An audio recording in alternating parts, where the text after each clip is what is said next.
ఒకప్పుడు cat exam రాసి IIM Ahmedabad, Bengaluru, కోల్కతాలో చదువుకోవాలి అనే ఒక ఆశ ఉన్న నాకు quantitative logical reasoning cut off clear అవుతున్నాను, కానీ ఇంగ్లీష్ కట్ ఆఫ్ క్లియర్ కాకుండా నేను ఎర్లీ 20స్లో ఏదైతే డ్రీమ్ అయ్యానో అది నేను సాధించలేకపోయాను. కానీ ఈరోజు దేవుడు, నువ్వు ఇండియాలో ఉన్న బెస్ట్ బిజినెస్ స్కూల్లో చదవలేకపోయావు, నేను నిన్ను ప్రపంచంలోకెల్లా అతి గొప్పదైన విద్యా సంస్థలో నేను నీకు నేర్పిస్తాను. ఐఐఎంస్ ఇవన్నీ కూడా 50-60 సంవత్సరాల చరిత్ర ఉన్నది.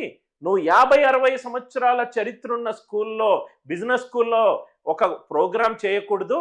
నిన్ను నేను 350 సంవత్సరాల చరిత్ర ఉన్న స్కూల్లో నేను నిన్ను కూర్చోబెడతాను.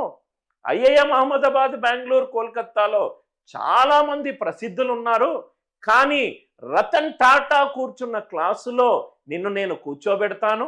రైట్, నేను చూస్తున్నాను సార్. క్లాస్కి వెళ్ళే ముందు, మీకు చెప్పే ముందు, నేను వెళ్ళబోయే సంస్థలో హార్వర్డ్ బిజినెస్ స్కూల్లో ఎవరెవరు గొప్ప వాళ్ళు చదివారు అని నేను గూగుల్ చేశాను. గూగుల్ చేస్తే నాకు వచ్చింది Ratan Tata, Tata group chairman, Anand Mahindra, Mahindra group chairman, Rajiv Gandhi, Meera Nair, Rahul Bajaj, Kapil Sibal, Subramanian Swamy, Suhel Seth, Chidambaram. Right, ఈ లిస్ట్ చాలా ఉంది.